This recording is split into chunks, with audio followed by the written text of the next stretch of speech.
রাজনীতি, সামনের রাজনীতি অবশ্যই, এবং এই যুব এবং তরুণদেরকে মাথায় নিয়ে করতে হবে। এছাড়া বাংলাদেশের আর কোনো পথ নাই। কারণ বাংলাদেশের যত সৃজনশীল ভূমিকা আছে, বাংলাদেশের যত উদ্যোগী তরুণ আছে, বাংলাদেশের যত উদ্যমী তরুণ আছে, প্রত্যেকেই বাংলাদেশকে পুনর্গঠনের স্বপ্ন নিয়ে এখন বিভোর।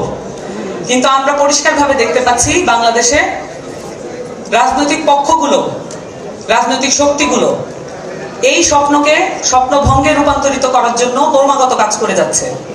আপনারা যদি ইদানিং মিডিয়া প্রেজেন্স দেখেন, টকশোগুলো দেখেন, খুব স্বাভাবিকভাবেই লক্ষ্য করবেন এখানে আওয়ামী লীগকে প্রাসঙ্গিক করার, আওয়ামী লীগকে ফিরিয়ে আনার চক্রান্ত চলছে।